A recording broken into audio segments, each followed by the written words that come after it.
La sortie de Gog et Magog, Yajouj et Majouj à la fin des temps en islam. Yajouj et Majouj sont deux peuples extrêmement corrompus et violents. Le Coran rapporte que Dhul-Qarnayn, un roi pieux et puissant, voyagea à travers le monde et construisit un barrage solide entre deux montagnes pour les contenir. Sourate Al-Kahf 18, 93-99.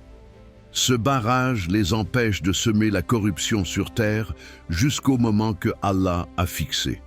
Leur confinement est donc divinement ordonné et aucun humain ne peut les arrêter ni prédire exactement quand ils sortiront.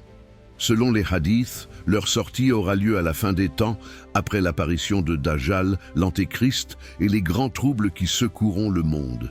Ils se répandront sur la terre en masse et très rapidement, provoquant chaos et destruction sur leur passage.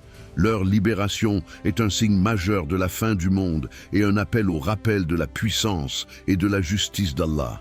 D'après les hadiths, ils apparaîtront par milliards, rendant impossible toute résistance humaine. Ils boiront toute l'eau des rivières et lacs, ce qui provoquera de graves pénuries.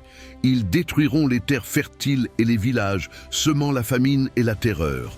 Leur progression sera extrêmement rapide comparée à un vent violent. Ils attaqueront tous les peuples et toutes les régions, ne laissant aucune zone épargnée.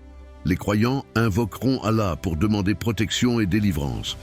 Selon les hadiths authentiques, Allah, le tout miséricordieux, les détruira par un insecte ou une maladie massive qui les tuera tous simultanément.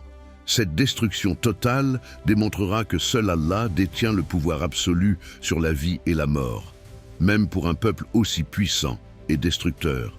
La sortie de Gog et Magog est un des grands signes avant le jour du jugement. Elle suit l'apparition de Dajjal et précède le retour de Issa, Jésus, paix sur lui. Elle illustre l'inévitabilité de la justice divine. Malgré leur puissance et leur nombre, Gog et Magog seront anéantis par Allah. Elle rappelle aux croyants la nécessité de renforcer leur foi, la patience et la reliance sur Allah, surtout face aux épreuves majeures de la fin des temps. N'oubliez pas de vous abonner à la chaîne, aimer et partager pour plus de contenu islamique. Qu'Allah le tout miséricordieux nous accepte dans son paradis éternel. Amin.